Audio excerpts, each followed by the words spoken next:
With Sarah, all I wanted was her to shut up, and one day she did.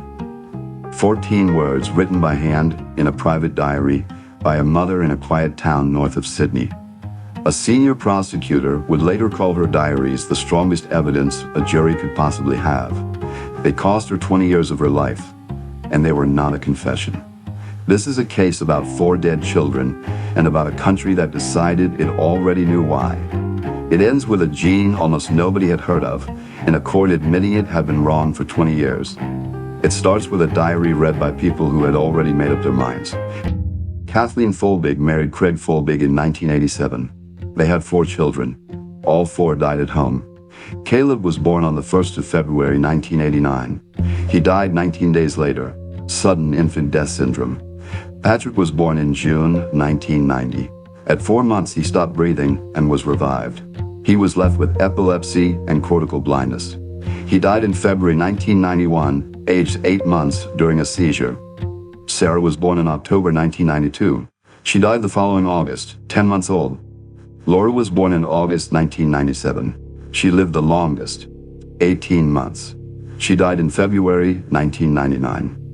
After Laura's death, Craig Folbigg found his wife's diaries. He took them to the police. 2 years later, Kathleen Folbigg was arrested. There was no physical evidence that any of the 4 children had been smothered. No injuries, no witnesses, nothing at any of the 4 scenes. What the prosecution had instead was a number. The case leaned on a principle that dominated cot death investigations in the 1990s, associated with the British pediatrician Roy Meadow. It went, 1 sudden infant death is a tragedy, 2 is suspicious, 3 is murder, until proven otherwise. Expert witnesses told the court that 4 natural infant deaths in one family was so improbable, it was, in effect, impossible. The court was also given to understand that no such family had ever been documented. That was wrong. Families that had lost 3 or more infants to natural causes were already described in the medical literature. Nobody at that trial corrected it. The post-mortem findings were unremarkable. A soft, collapsing airway in one child, seizures in another, respiratory infection. None of it proved murder. It simply failed to prove anything else.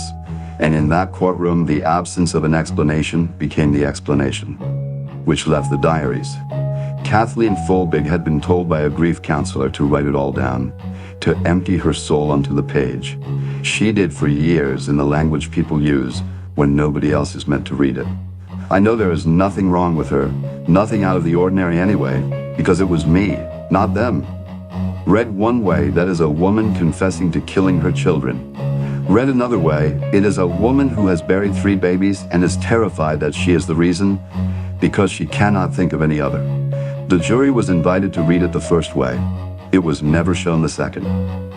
Years later, a linguist read the same pages and reached a plain conclusion. A mother's sense of responsibility had been mistaken for an admission of guilt. Start from the assumption that someone is guilty, and an ambiguous sentence stops being ambiguous. The prosecution had one more thread, and it was not evidence of anything. When Kathleen was 18 months old, her father stabbed her mother to death, 24 times. Kathleen was made a ward of the state and grew up in foster care. That fact sat in the courtroom without ever needing to be argued. The tabloids finished the sentence for everyone. Australia's worst female serial killer. On the 21st of May, 2003, the jury convicted her of murdering Patrick, Sarah, and Laura, and of the manslaughter of Caleb. 40 years, 30 before she could apply for parole. Reduced on appeal to 30. She had just turned 36. In 2018, after years of campaigning, the state ordered an inquiry. It reported in 2019. It found no reasonable doubt about her guilt. That should have been the end. Instead, an immunologist named Carola Garcia de Vinuesa sequenced the family's genomes.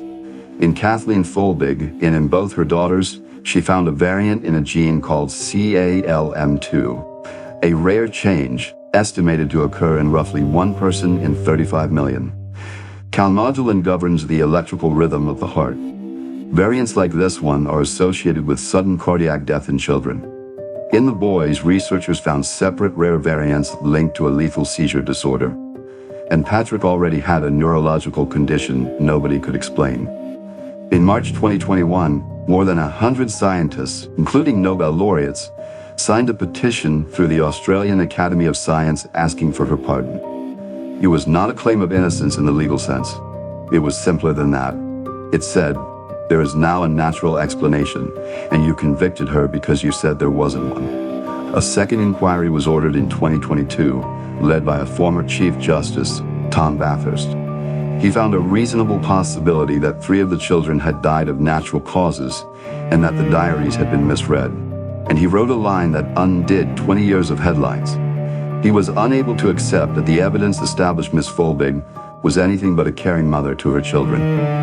On the 5th of June, 2023, she was pardoned and walked out of prison. On the 14th of December, all of her convictions were quashed. This is the part most retellings leave out, and it matters. Not every expert agreed. A cardiologist at Harvard reviewed the same genetic data and concluded it was not sufficient to say the variant had killed anyone. Genetics deals in probabilities, not verdicts. Nobody has ever proven what stopped those 4 hearts. And Craig Folbigg, the father, the man who handed over the diaries, has never changed his position. Through his lawyer, he said he has no doubt his children were murdered. A quashed conviction is not the same as a proven innocence. What the court found was reasonable doubt. That is all it ever needed to find. And it is the whole point. In 2025, the state offered her $2 million Australian dollars, around 100,000 for each year she spent in a cell. Her lawyer called it a moral affront and pointed out that a woman wrongly imprisoned for 3 years, decades earlier, had received a comparable sum. The uncomfortable part of this case is not that the science arrived late. It is what filled the gap while everyone waited. A court could not explain why 4 children died, so it examined the mother instead. Her childhood, her temper, her private sentences written at 2 in the morning, and it convicted her of being the wrong kind of mother. That question is not closed. Every year, somewhere, a case turns on the same reasoning. This is too unlikely to be natural, therefore someone did it. Kathleen Folbigg lost 20 years to that sentence. The only thing that ever got her out was a piece of evidence that did not care what she had written about herself.